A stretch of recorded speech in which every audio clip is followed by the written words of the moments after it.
이 상황에서 상가 투자하면 위험하겠군요, 그러면. 예, 저는 그렇게 봅니다. 그래서 우선 상가주택이 어디가 잘 되는지에 대해서는 제가 팁을 하나 드리긴 할 텐데 네. 우선 질문 자체가 대체로 보면은 상가를 묻는데 지역 이야기가 나오잖아요. 네. 상가는 지역이 중요한 게 아니거든요. 상가는 지역보다는 훨씬 중요합니다. 아.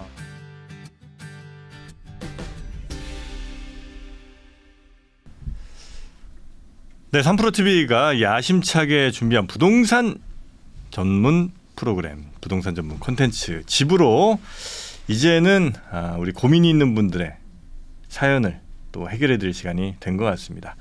일단 우리 세미정님도 잘 좀 준비 좀 해주시고요. 네, 그리고 우리 지선 씨는 사연 또 잘 소개 좀 해주시고 그분의 마음보다 더 그분에게 빙의 돼서 부탁드리겠습니다. 그리고 오늘은 아마 좀 상가 고민이 좀 있으신 것 같아서 이분을 모셨습니다.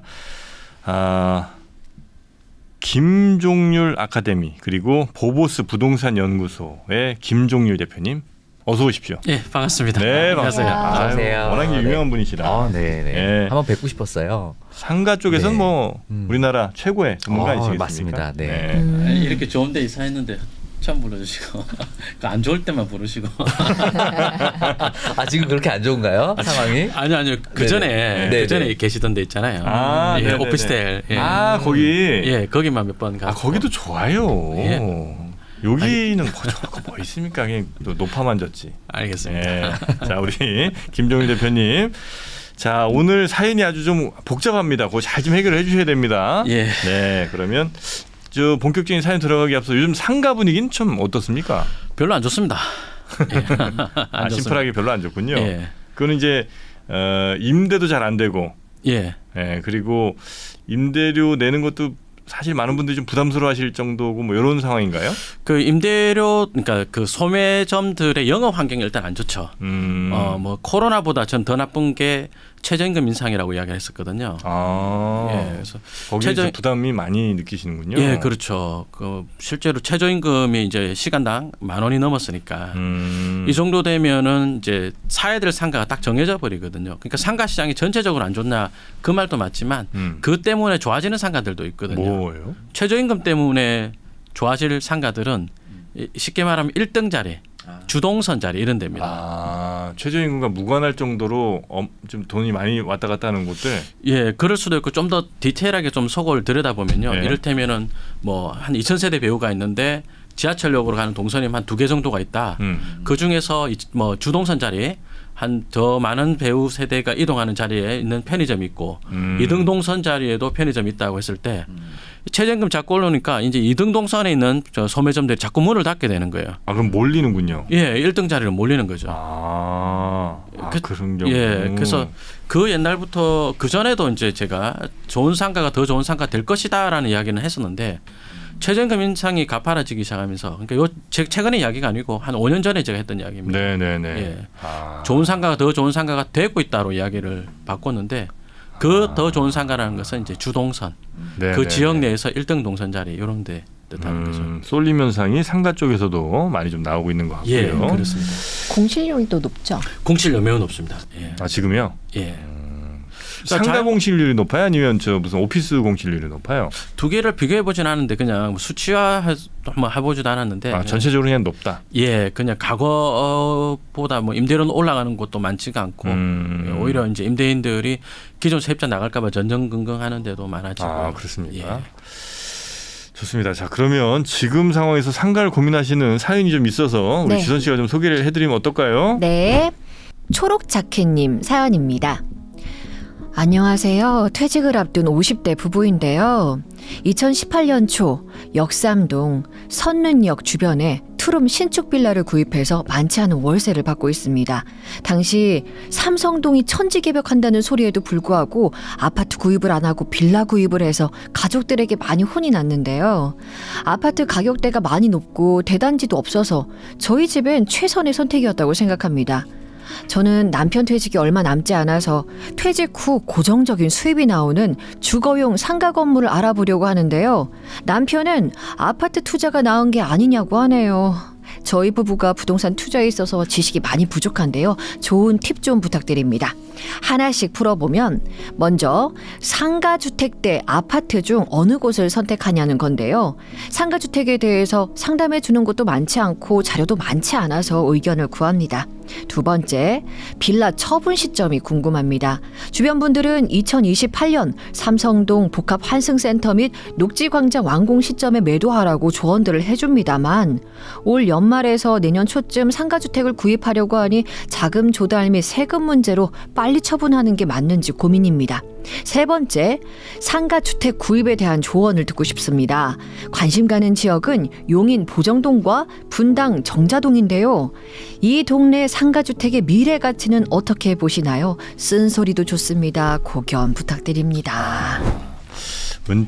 퇴직을 앞둔 이제 50대 부부시다 보니까 좀 안정적인 수입이 가능할 걸로 보이는 상가 네. 투자 이쪽으로 이제 좀 고민이 많으신 것 같은데 상가주택 아파트, 그다음에 빌라 처분 시점, 또 상가주택이 과연 용인이라든지 분당 쪽에 그 이제 신도시들인 거죠. 예, 그쪽에 괜찮을지 이런 것들 아마 좀 궁금해하시는 것 같습니다. 어떻게 하나하나 좀 도움을 좀 드려볼까요? 우리 대표님이 바로 좀 등판하시겠습니까? 아니면 이 어린이 이야기 한번 잠깐 듣고 넘어갈까요?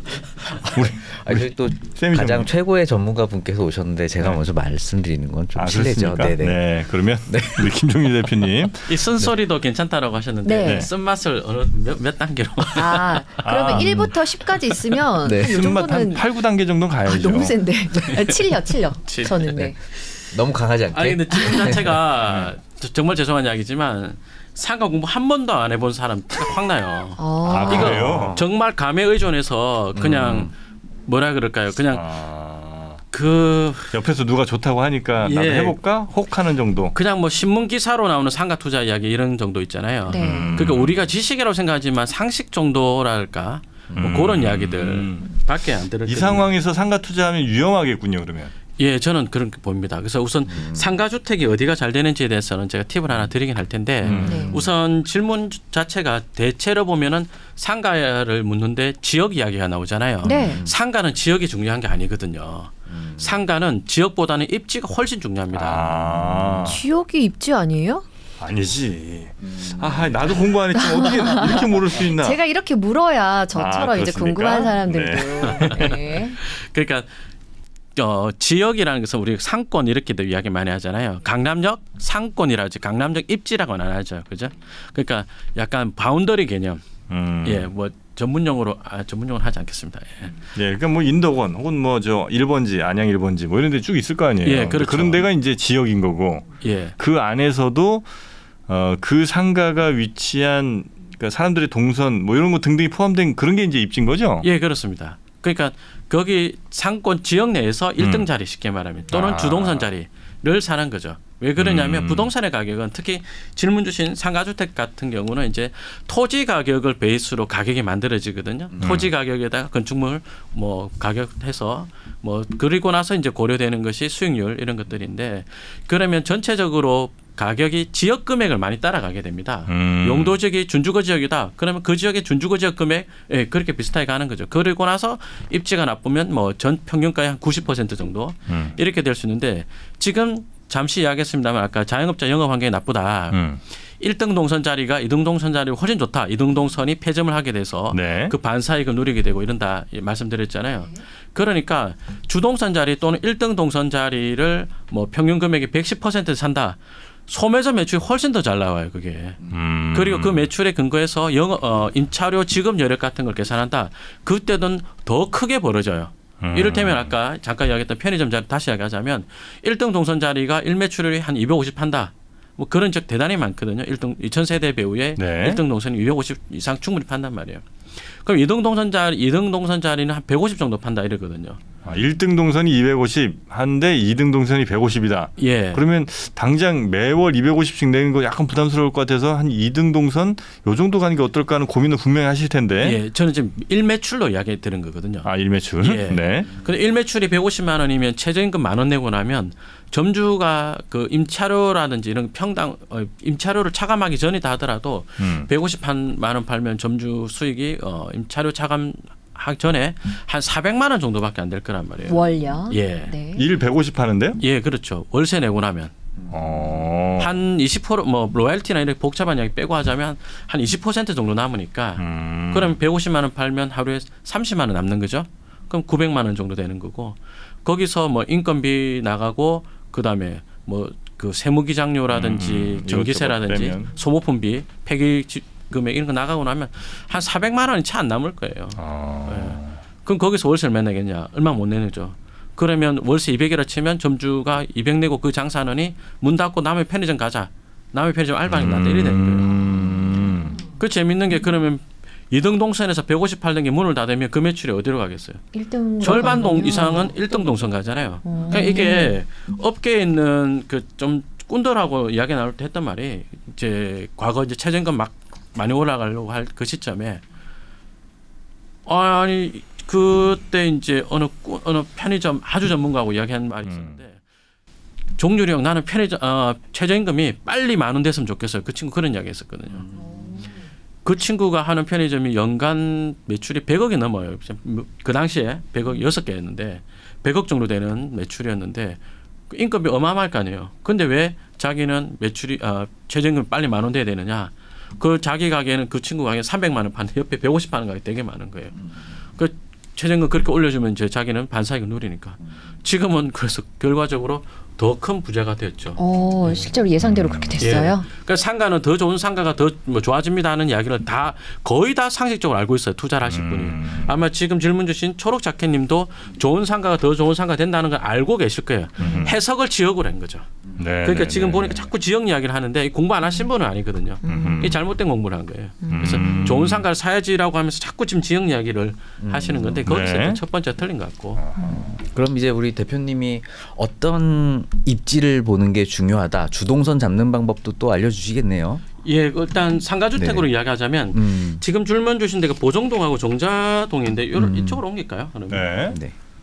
보정동과 정자동. 그래도 보통 이런 퇴직을 앞두신 분들은 이런 고민이 좀 있으실 것 같아요. 왜냐하면 위에서 사시면서 이제 밑에 있는 임대료를 가지고 생활을 하시려는 수요가 있기 때문에 그리고 또 우리 상가주택 같은 경우는 기본적으로 토지를 깔고 있기 때문에 인플레이션 해지 기능이 좀 있잖아요. 근데 이제 우리 대표님께서는 이제 상가주택이더라도 입지를 좀 정확히 봐야 된다라는 말씀이신 걸로 제가 이해를 했습니다. 그러면 먼저 첫 번째 상가주택이냐 아파트냐 임대를 할 때 사실 뭐 빌라든지 뭐 피스텔이라든지 임대 수익을 얻을 수도 있잖아요. 이건 어떻게 생각해요? 상가냐 아파트냐? 상가주택과 아파트냐. 이 정도 고민은 자기 하고 와야 되는데. 아파트 가격이 이것까지 고민해 줄 수는 없다. 아니 아파트는 아파트 당연히 이제 월세가 있죠. 근데 이제 아파트는 대체로 좀 시간이 지나도 그 가치가 조금 더 이렇게 인정을 받는 것 같고 상가주택은 좀 있는 동안에 월세는 좀 더 많이 받으나 시간이 지나면서 그 가치가 좀 떨어지고 이런 차이가 좀 있지는 않습니까? 그러니까 이게 약간 아파트는 가격 변동성이 상가주택보다 훨씬 크죠. 지금까지는 아파트 가격이 계속 올랐기 때문에 상가 투자하거나 이런 분들이 뭐 아파트 살 걸 이런 이야기를 많이 하시는데 가격 변동성이 상가주택보다 훨씬 큽니다. 근데 전체적으로 과거 되돌아보면 상가주택 산 사람보다는 아파트 사신 분들이 요 최근 이야기 아니라 과거를 보더라도 더 좋긴 했죠. 근데 또 그렇습니다. 근데 또 그거는 이제 본인이 직접 고민을 좀 해주시고요. 시세 차익을 위해서는 아파트가 더 낫다. 근데 이제 상가주택은 이제 임대료가 나오면서 조금 내가 노후에 조금 살 수 있다 이런 부분들을 아마 상가주택 같은 경우가 이제 사실 부동산 경기가 안 좋을 때 아파트 인기가 없을 때 대단히 좀 그나마 인기를 누리는 상품이거든요. 왜냐하면 어쨌든 내가 거주할 수 있는 주택도 거기서 나오고, 그죠? 그리고 그다음에 임대료도 어느 정도 나오고. 상가주택 건물이 있잖아요. 일단 내가 거기 이제 살잖아요. 그럼 내가 건물주잖아요. 어쨌든. 그러면서 1층이나 2층 이렇게 상가들이 있을 때 내가 이렇게 쭉 계단 타고 혹은 뭐 이렇게 엘리베이터 타고 내려가면서 이렇게 그 세입자들 만났을 때 약간의 건물주 예. 네, 그 뿌듯함 네. 분명히 있으실 거란 말이에요. 그럼요. 예. 예. 근데 원래는 임차인 관리가 정말 힘든 일이기 때문에 예, 그건 잘 못 보이는 안 보이는 거죠. 네네 원래 이렇게 좀 분리하는 게 실은 더 좋다고 하는 얘기가 더 많거든요. 예, 그러니까 네, 상가 사는 데는 뭐좀 사는 수리할 거 생긴다든지 세입자의 컴플레인이 많은 건물이다. 그러면 뚝 떨어져 살고 또 같이 살면 사실은 월세 좀 올려줘 이런 말 하기도 좀 어렵거든요. 그렇죠. 네, 매일 보는데. 네네. 예, 그런 것도 있고 또 그렇지만 또 중에는 또 이제 자기 건물에서 굳이 그 커피도 전혀 안 드실 분인데 꼭 거기서 드시는구나. 꼭 이제 편의점 들러가지고 안 사고. 아이고. 그건 안 되죠. 돈 2배로 그건 안 되지. 주셔야지. 본인 그 건물에 있는 그분들이 장사 잘 돼야 자기한테 월세 잘 들어오는 건데. 에이. 그러면은 또 이제 질문한 이거는 본인이 직접 하라고 하실 수도 있지만 어쨌든 투룸 신축 빌라 지금 팔지 말지도 고민이시거든요. 그렇죠. 빌라 처분 시점. 네. 저는 빨리 하시는 게 좋은 것 같은데. 아닌가?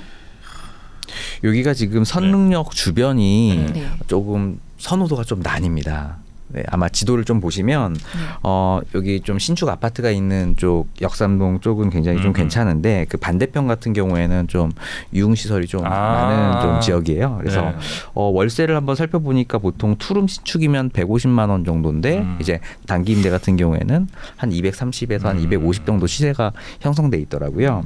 매매는 아마 5억에서 한 6억 정도대인 것 같은데 지금 아마 이분은 자금 조달과 세금 문제 이 두 가지 부분을 좀 고민하고 계신 것 같아요. 근데 이 빌라가 오르기 위해서는 두 가지 조건이 좀 필요하거든요. 네. 그러니까 예전을 살펴본다면 일단 그 지역이 재개발이 된다라고 하면 일단 빌라가 오를 수 있어요. 근데 이쪽 지역은 그럴 일은 약간 없을 것 같고요. 네. 아니면 두 번째는 아파트 이제 일단 가격이 먼저 올라야 됩니다. 그리고 임대 가격이 아파트가 높아야 돼요. 그래서 이제 거기에 대한 어떤 지역이 이렇게 좀 벗어나기는 싫다. 그럼 이제 그 수요가 빌라 수요로 들어오거든요. 그때 이제 빌라 가격을 끌어올리게 됩니다. 근데 그 시점을 보려면 조금 시기를 좀 길게 좀 보셔야 될 것 같고요. 그게 다 해당 안 돼. 네. 근데 만약에 상가주택을 사신다면 한 3년 정도까지는 비과세 구간에 들어가기 때문에 기다리셔도 상관없으나 네, 여유가 있으시면 그렇게는 하면 되는데 지금 아마 돈이 조금 부족하신 상황이다라고 한다면 처분하시는 게 좀 맞지 않을까. 정 차장님 보시기엔 어떻습니까? 이거 왜 역삼동 빌라를 샀을까요, 이분? 역삼동 빌라를 사신 이유? 아마 신축이고 강남이기 때문에 아마 그분의 공부 안 해서 산 거야, 얘네가 사서는. 돈에 맞추고. 바로 돈에 맞춰서 강남에 사고 싶은데 미래 가치가 있는 데는 비싸고 월세 작게 나오고 매매가 대비. 네. 그래서 전형적으로 이렇게 좀 이렇게 깊이 있게 공부 안 하신 분들 있잖아요. 그냥 단순히 매매가 비교했을 때 이쪽이 매매가가 싸고 월세는 비슷한 수준이고, 그렇게 접근했을 것 같아요. 지금. 네. 바로 이렇게 또 팩폭을 하시니까 그러면 제 생각은 처분이 맞지 않으신가 생각인데 우리 대표님 생각은 어떠세요?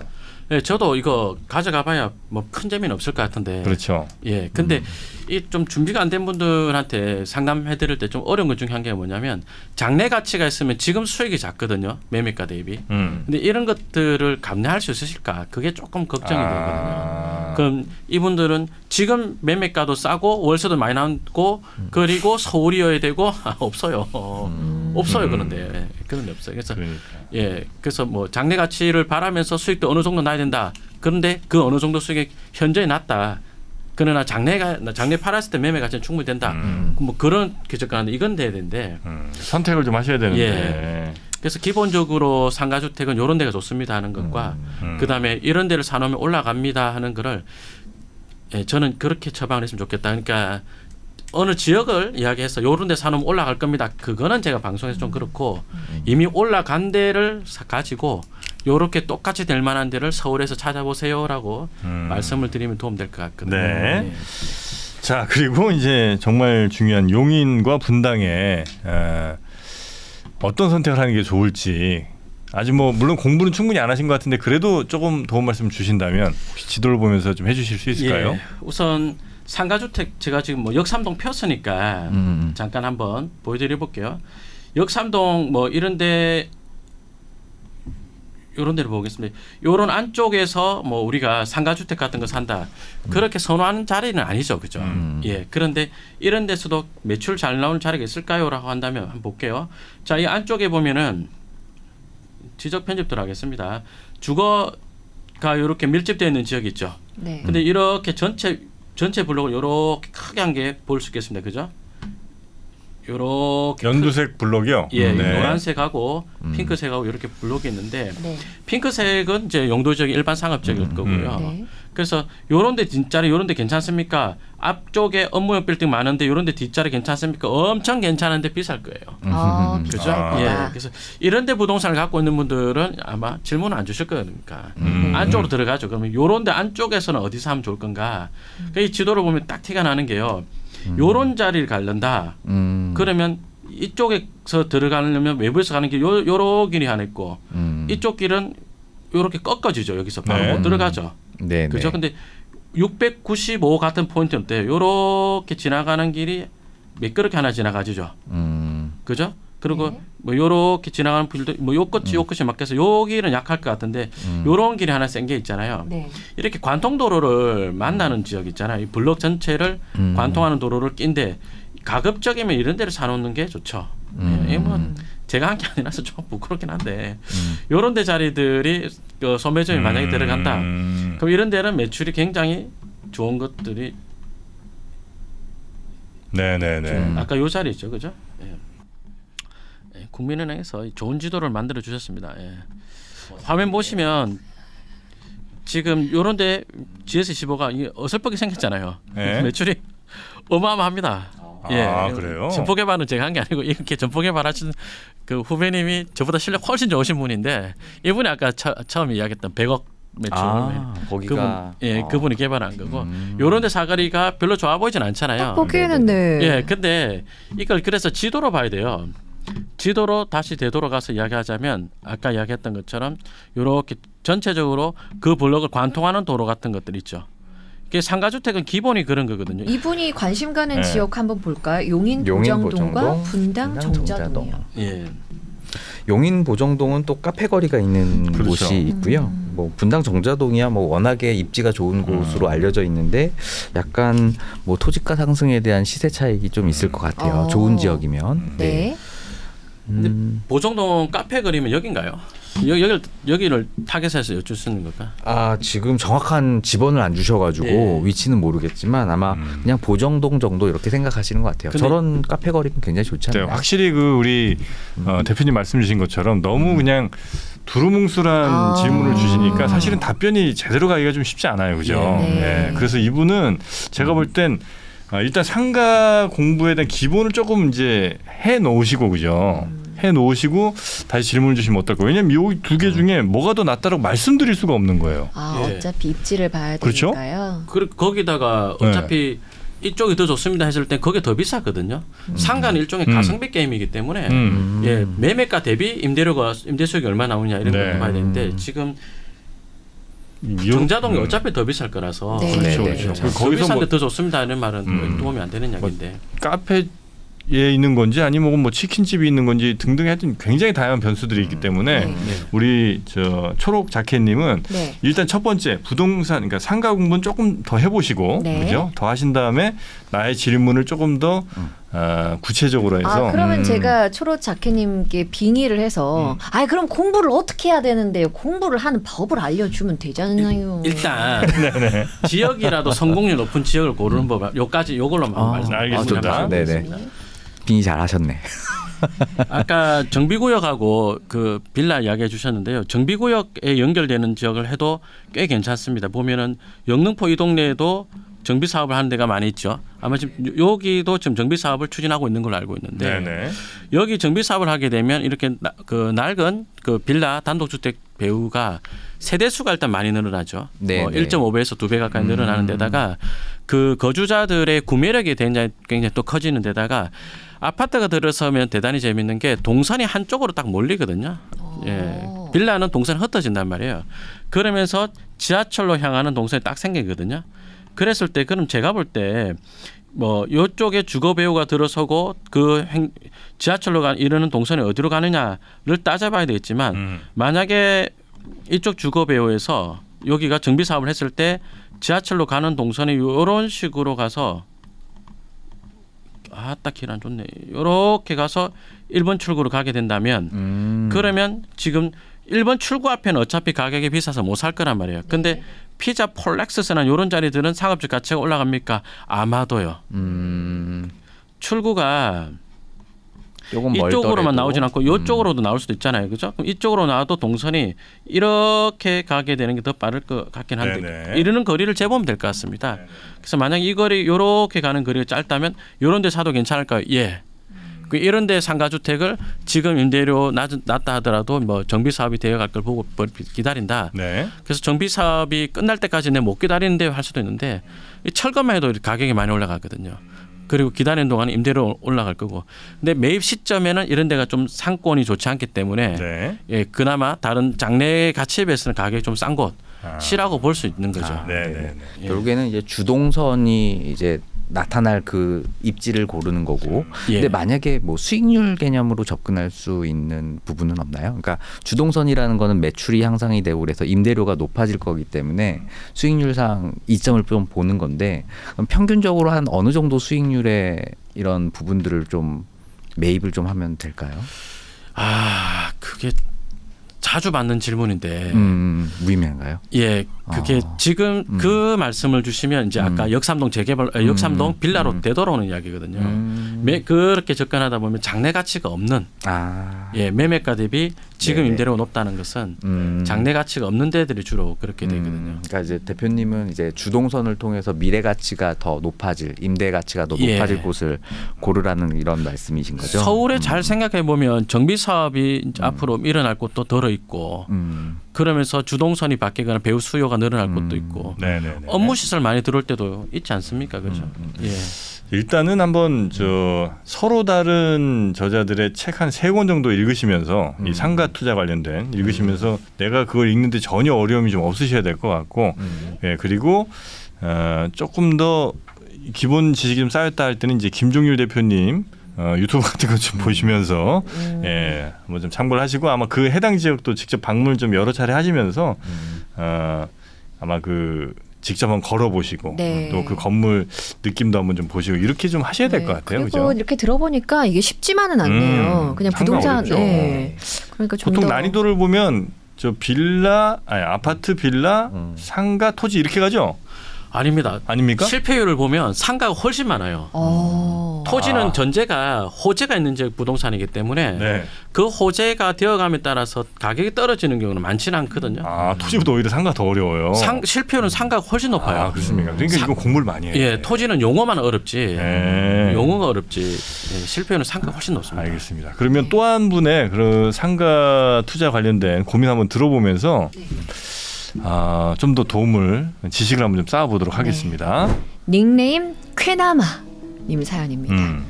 안녕하세요. 저는 3프로 TV를 저희 딸 때문에 알게 된 60대 중반 아빠 쾌나마입니다. 먼저 저의 상황을 말씀드리면 62세에 퇴직을 했고요. 연금을 받으면서 아내와 노원에서 살고 있습니다. 아이가 셋이고 월급쟁이 외벌이였음에도 불구하고 아내가 열심히 재테크를 해서 지금 상가 3곳을 갖고 있는데요.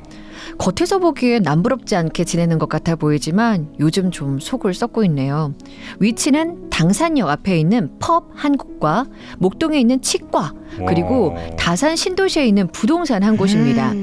당산 펍은 젊은 분들이 운영하는 곳인데 코로나 때부터 잘 안 된다고 그래서 월세를 좀 깎아줬고요. 그 문제 말고는 별다른 고민이 없습니다. 목동에 있는 치과도 괜찮아요. 문제는 다산에 있는 공인중개사 하는 부동산인데요. 부동산 경기가 너무 안 좋다 보니 세입자분께서 7월에 정리를 한다고 하더라고요. 주변 상황을 보니 상가들 공실이 많아요. 저희도 공실이 될 것 같습니다. 아시다시피 상가는 대출이 참 잘 나와서 풀대출을 받았는데 금리 부담은 계속 커지고 있고 월세 나오면 거의 이자로 나가고 있어요. 물론 절세 개념으로 쪼개서 아내와 저 이름으로 나뉘어져 있고 아이들에게도 미리 증여를 한 상황입니다. 큰애는 결혼을 해서 괜찮은데 아들 두 놈들은 이 상가가 애물단지로 여겨지나 봐요. 매년 적지 않은 세금의 부담도 큰 것 같고요. 차라리 이걸 팔고 아파트 전세 구할 때 좀 보태줄까 싶기도 합니다. 그런데 지금 같은 시기에 팔릴까 싶기도 하고 나중에 갖고 있으면 따박따박 월세 나오니 좋을 것 같기도 하고요. 어떻게 하는 게 좋을까요? 상가를 세 채나 갖고 계시고 네. 치과면 아주 작은 상가도 아닐 것 같은데 그죠? 치과도 있으시고 목동이니까 엄청 잘 될 것 같은데요. 강산역 앞에 펍이면 거기도 괜찮은 것 같고. 네. 예. 일단 뭐 부럽습니다. 근데 이제 두 군데는 뭐 큰 문제 없는 것 같은데 저 부동산 내준데 여기가 이제 계약이 아마 끝나는 것 같고 정리를 하시는 것 같고 공실될까봐 요거 좀 걱정이시고 요 걱정 하나에 이제 세금 애들한테 이제 물려주시다 보니까 세금이 이제 그 자녀들에게 좀 계속 나오니까 거기에 좀 자녀들이 불만이 좀 있는 모양이죠. 세금이 어느 정도 나오나요? 이 정도 가지고 있으면. 재산세가 보통 뭐 좀 많이 나오죠. 주택보다는. 상가가 그래요? 높아요? 네.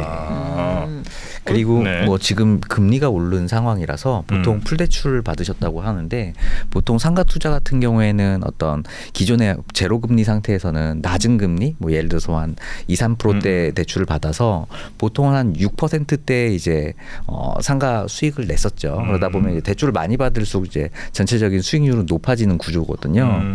근데 지금은 그게 지금 역전된 상황이에요. 오히려 대출 금리가 높기 때문에 임대료를 받아도 오히려 손해가 나는 이런 영 레버리지 상황이다라고 보시면 좀 좋을 것 같고요. 그래서 전반적인 상가 시장은 일단 금리에 가장 큰 영향을 받는 어떤 품목 중에 하나입니다. 그래서 아마도 뭐 우리 대표님이 골라주시는 방법으로 임대료가 잘 나오고 뭐 그런 부분이라면 뭐 이번 상황도 잘 넘어갈 수는 있겠지만 뭐 목동이라든지 당산역 같은 이런 입지는 제가 봤을 때는 괜찮은 것 같아요. 아직 큰 문제도 없는 것 같고. 근데 지금 다산 신도시 같은 경우에는 저희 대표님이 말씀을 해주시겠지만 생각보다 임대료가 꽤 세더라고요. 네, 다산 신도시인데도. 그러니까 예를 들어서 뭐 다 지역마다 좀 차이가 있겠지만 뭐 1층 같은 경우에는 전용 평당 한 20만 원에서 30만 원대가 나타나고요. 뭐 2층, 3층도 지금 전용 평당 한 7만 원대 이상 정도의 임대료더라고요. 근데 이게 거꾸로 얘기하면 임차인들이 이거를 좀 소화할 수 있는 상권이 아닐 수도 있거든요. 이쪽은 신도시이기 때문에. 그래서 아직까지 굉장히 상가 매매 가격 자체가 굉장히 높아져 있는 부분이 아닌가. 그러면은 상가 보통 이렇게 신도시가 생길 때 상가는 이걸 분양을 받잖아요. 상가를 살 때 매매 가격 대비 월세가 정해지는 건가요? 보통은 이제 그렇게 해서 수익률을 맞추는데 아무래도 수요 자체가 좀 적기 때문에 공실이 좀 계속 몇 년 동안 좀 지속이 되죠. 그래서 그게 안정화되는 기간이 상당히 좀 긴 걸로 알고 있습니다. 대표님 한숨이 나셨어. 네. 예, 한숨이신 이유가 뭡니까? 답이 없어요? 네. 이것도 7 정도로 부탁드립니다. 네.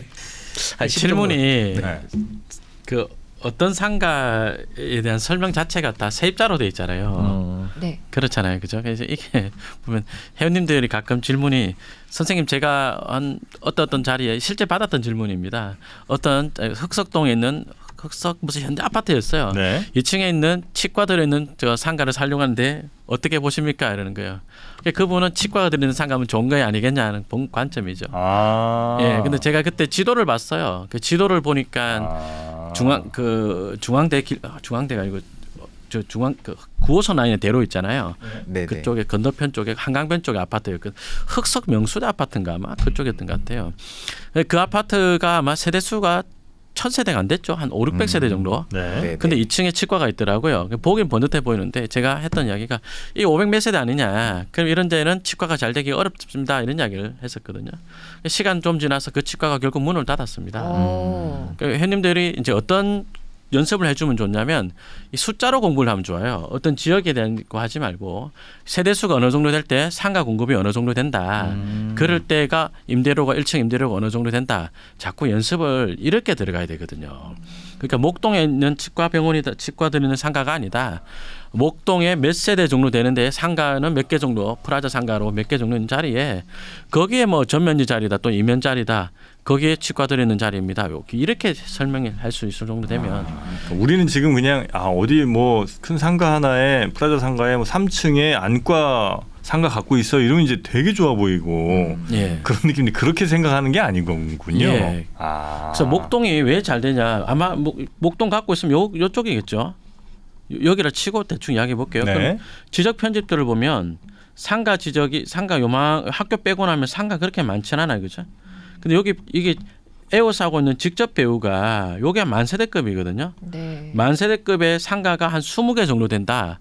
그랬을 때 신도시 기준으로 1층의 주동선 자리가 임대료가 한 20만 원 정도 나옵니다. 평당. 예. 10평이면 200만 원. 예, 예. 그게 이제 뭐 경기도 권의 신도시. 근데 서울이니까. 목동은 네. 좀 더 높겠죠. 소득 수준이 높고 또 여기 네, 네. 얼마나 학원이 잘 됩니까? 그죠? 그러면 학원이 잘 되니까 외부 수요도 학원 이용하러 오고 그 수요에 의해서 또 이 지역 상권이 좀 더 잘 되고 그럴 수 있을 거 아니에요. 그리고 자세히 보시면 우체국이니 공원이니 뭐 다른 저런 학교니 이런 시설물 빠져가지고 상가가 그렇게 많지가 않거든요. 그 전반적으로 이런 데 잘 됩니까? 오케이, 잘 되죠. 이 안에서 주동선을 찾는다. 그럼 더 잘 되겠죠. 예. 와, 그러면은 60평 만약에 가지고 있으면 1,200만 원을 월세로 꼬박꼬박 받는다는 거예요? 네, 그럴 것 같은데. 와. 근데 그거는 목동이니까 네. 목동은 더 비쌀 것 같습니다. 목동은 예. 뭐 그렇겠죠. 네. 경기권이 20만 원이니까. 똑같은 이야기는 이제 다산으로 들어가면 세대수 대비 상가수 이런 이야기로 들어가면 아마 굉장히 나빠질 거예요. 이분이 갖고 계신 지역으로 들어가더라도요. 보면 여기서 다시 지적 편집도로 바꿔볼게요. 아까 보셨잖아요. 이런 데 보면 여기 상가 면적이죠. 네. 주거 면적이죠. 목동하고 비교해보니 어때요? 상가가 대단히 많죠. 요게 상가고 요게 배움 세대입니다. 여기 특히나 이제 아파트 세대 수를 하나씩 세봐도 세대 그 단지 세대 수가 목동보다 훨씬 작을 거거든요. 아, 배우가 너무 적네. 예, 상가가 많고 배우가 적죠. 예. 그래서 부동산 중개업소가 있다고 하니까 아마도 그럼 단지 내 상가일 수도 있거든요. 그러면 그 단지가 500세대 이하이거나 아니면 지금 다산 같은 경우에 보면 요런 아파트가 467세대니까 세대수가 적단 말이에요. 최소한 500세대는 되는 거 했어야 되는데 근데 여기 보니까 상가가 여기 쭈르륵 많죠. 500세대 정도의 상가가 사실 상가 5개 정도가 적당한데 그렇게 분양하는 상가들이 별로 없어요. 단지 내가. 근데 여기는 이런 데 보면 스트릿 상가를 뽑아서 상가를 대단히 많이 뽑아놨거든요. 네네네. 이런 데로 가면 이제 만약에 이런 데를 갖고 있다. 아, 그럼 답이 안 나오죠. 근데 저런 데 가면요. 1층에 다 부동산이에요. 예. 다 그 공인중개사. 부동산은 왜 이렇게 많은 거예요, 거기? 처음에 이제 입주장 때 들어가서 아마 한 걸 가능성이 좀 얼마 전에 높죠. 미사 쪽에 한번 간 적이 미사 신도시 간 적이 있는데 그 빌라상가란 말이 있는지 모르겠습니다. 하여튼 1층은 상가고 2, 3, 4층은 원룸 뭐 이런 거더라고요. 그게 쫙 이어져 있는데 서로 그 각 주인들이 있을 거 아니에요. 그분들이 서로 품앗이 하듯이 이렇게 이용하시더라고 보니까. 서로, 장사들이 잘 안 되니까 네네. 그러니까 이 집의 커피숍을 요 동네에 있는 할아버지 뭐 할머니들이 이렇게 와서 팔아주시고 이쪽에 또 무슨 빵집 가면 또 팔아주시고 왜냐면 장사가 너무 안 된다는 거예요. 그렇다고 이거 임대를 새로 뭐 주자니 들어올 사람도 없고 그래서 보통 아들 딸 뭐 이렇게 줬는데 다 안 돼갖고 그렇게 지금 상황이 좀 안 좋다 네. 얘기를 좀 들었습니다. 네. 그러니까 상가도 사실은 굉장히 공부 많이 하고 들어가야 될 것 같아요. 정말 공부 많이 해야 됩니다. 예. 상가는 내가 모른다는 것 자체를 몰라요. 아, 네. 나도 좀 하라 이런 자, 생각하고. 그러면은 지금 이 아내분이 그래도 투자를 잘 해 오셨잖아요. 네, 지금까지. 네. 그러면은 이때까지 공부를 좀 하고 잘 하신 거 아닐까요? 그래도? 상가 공부는 안 하신 것 같아요. 질문 내용을 봐서는 상가 공부를 안 하는 것 같아요. 그냥 운이 좋았다. 아파트 위주로 하시는 분들. 예. 아니면 이제 지금까지는 이제 부동산 쪽이 워낙 괜찮았던 시장이니까 큰 공부 없이도 그냥 어떻게 잘 왔었었는데 지금 이제 부동산이 조금 힘들어지는 시기가 오니까 지금 이제 어려움을 맞닥뜨리는 이런 상황이 될 수도 있는 거죠. 이분한테 엄청 큰 다행인 게 지금 부동산 경기가 안 좋다는 거예요. 만약에 지금 아파트 경기가 대단히 좋다. 네. 좋았어도 이 상가 나빴을 거거든요. 그럼 남은 잘 되는데 나는 안 돼. 얼마나 속 아파. 지금은 남도 아프고 나도 아프고 이게 좀 낫죠. 칠로 해달라니까요. 죄송합니다. 네. 그럼 끝으로 상가 공부 진짜 뭐 이거 구체적인 상담이 잘 안 되는 것 같아 보니까 질문이 네, 어려우니까 아까 우리 지선 씨 말씀대로 네. 상가 공부하는 법을 좀 그래도 알려주시면. 잠깐만요. 그럼 이거 팔아요 말아요? 이것만 알려주세요. 뭘 팔아? 이거 상가. 다산신도시 부동산. 아 이거 팔릴까? 안 팔릴 수도 있겠지만 그래도 노력은 해봐야 되는 거 아니에요? 우선 택지개발지구 상가는 그 3차 방정식 같은 거죠. 답이 없어. 답이 없어. 3차 방정식 해법 있습니다. 나 나왔어요. 너무 어려워. 네. 너무 어려워. 예, 그래서 왜냐하면 신도시는 도시계획에 의해서 만들어졌기 때문에 들어 입주할 배우 세대가 끝나고 나면 뭐 상권에 변화가 있을 게 없단 말이에요. 그래서 팔아요라고 질문 주시면 아마도 그게 나을 건데, 네. 근데 눈여겨 보셔야 될 게 아마 이제 배우 세대가 더 늘어날 지역이 있고 뭐 동선이 바뀔 게 있냐 아마도 없을 겁니다. 근데 뭐 이 지역에 또 가끔 역 개통하면 더 좋아지지 않습니까? 다산 신도시에 지하철 개통하면 더 좋아질 수도 있지 않습니까? 하는데 그거는 주동선이 바뀔 수는 있어도 어차피 여기 상가 이용할 구매력은 이 지역 거주자들이거든요. 네. 그런 점에서도 별 기대할 게 아마 없을 겁니다. 왜냐하면 여기 지하철 개통한 걸로 인해서 다산 신도시 외부 사람들이 이용하러 온다면 좋을 수도 있거든요. 네네네. 특히 이제 질문 주신 물건이 업종이 부동산 중개업소라고 하니까 그럼 만약에 단지 내 상가라면 그리고 그 단지 내 상가의 상가 공급이 한 뭐 500세대 기준에 5개 그 이상이다라고 한다면 저는 매각하시라고 팔 수 있으면 파시라고 그렇게 권하고 싶습니다. 오래 가져가 봐야 뭐 답이 없습니다. 예. 3차 방정식입니다. 자 그래서 네. 상가는 좀 어려운 것 같아요. 네. 상가 공부를 할 수 있는 일반적인 루트 뭐 나 찾아와 이런 건 하지 마시고 예. 일반적인 사람들이 상가 공부하는 그래도 정상적인 루트는 어떤 거 있습니까? 일단 아까 입지라고 말씀드렸잖아요. 네. 그러면 그 경쟁 입지보다 유도인구 더 많은 자리인지 일단 이것만 하더라도 실패율을 굉장히 낮출 수가 있습니다. 일단은 입지가 하여튼 최우선이군요. 예, 택지개발지구가 아니라고 가정을 세우고 이야기를 해보자면 예를 들어서 그러니까 뭐 책 보고 무슨 유튜브 보고 이런 거보다 일단 입지만 봐요 일단. 예, 일단 기본적으로 방법이 예를 들어서 뭐 내가 쌍문역에 상가를 사겠다고 한다. 그러니까 아마 우리 시청자 여러분 중에는 대로변에 상가 살 사람이 없을 거예요. 비싸니까. 예. 잘 매매도 안 나오고. 물론 이제 대로변도 마찬가지입니다. 근데 내가 사려는 상가가 그래서 이 뒷라인 쪽에서 있다라고 한다면 이 뒷라인 쪽에 요쪽에서 찾는다라고 한다면 그러면 뒷라인 코너 자리 위주로 보겠죠. 네. 그죠? 그러면 여기 한 손의 커피 요 배우를 지날 배우는 한 요 정도 되지 않을까. 그렇죠? 여기 이 배우를 지나서 여기를 지나서 지하철 타러 가는 사람 동선 요 정도 나오겠죠. 네. 그죠? 그래서 요 주거 면적을 세도 되지만 사실 그게 쉽지는 않거든요. 처음 공부하시는 분들은. 예. 그러면 우선 요 자리에 포인트를 잡고 배우 세대 유동구를 한번 세 보시고요. 뭐 저녁 7시에 가서 한 10분씩 세보는 걸 권하거든요. 그다음 요 밑에 경쟁 입지 있죠. 요런 데도 세보고 여기도 세보는 거예요. 네네. 그래서 경쟁 입지끼리 그러니까 이런 거 하면 안 됩니다. 안쪽 자리 세고 대로변 거 세고 비교한다. 의미가 없죠. 가격 레벨이 완전히 다르잖아요. 대로변은 훨씬 비싸니까. 비슷한 레벨로 비교를 해보라. 예, 그러면 대로변 안쪽 자리 중에서 여기 비교해보고 여기 비교하고 또 안쪽 요런 데 자리다. 이쪽 주거 여기 포인트를 지나는 주거 배우는 안쪽이 이렇게 더 많아질 것 같거든요. 네. 아파트도 당연히 많이 나올 것 같습니다. 그러다 보니까 제가 아파트를 빼버렸는데 요 정도가 지하철 타러 가는 동선이 이렇게 나올 것 같죠. 그죠? 길목에서 좀 세봐요. 예. 그러면 요 포인트에 세보면 여기가 많은지 여기가 많은지 나오거든요. 그렇게 해도 되고 뭐 처음에는 그게 제일 좋습니다. 현장 가서. 근데 여기는 그림을 지도로 보더라도 이쪽 배우로 내려간 배우보다 요렇게 배우가 훨씬 많죠. 네. 그죠? 근데 이게 로드뷰로 보면 그게 그거거든. 큰 차이가 안 나거든요. 부동산의 가격이라는 것이 이 지역의 지적 편집도를 놓고 보면은 요 50번 자리도 이종 일반 주거지요. 91자리도 이종 일반 주거지요. 요 9자리도 이종 일반 주거지역이란 말이에요. 가격 차이 크게 안 날 건데 이런 데 자리는 아주 나쁜 자리죠. 네네네. 이런 자리는 이제 요렇게 들어갈 배우가 없어요. 여기서 끝났어요. 맞죠? 나쁜 자리입니까? 아주 나쁜 자리죠. 이런 자리. 네. 그 상대적으로 요 자리 좀 좋고 여기는 많이 좋고 그러니까 이런 식으로 같은 레벨의 경쟁 포인트를 찍어가지고 유동인구를 10분씩 재서 비교한다. 그럼 아마 어마어마한 게 모을 거예요. 그냥 여기가 좀 더 존재하네 했던 것이 몇 대 몇 정도 이렇게 모을 거예요. 현장에 답이 있군요. 예, 맞습니다. 네. 그럼 대로변에 공실 있는 거는 아예 가지도 말고.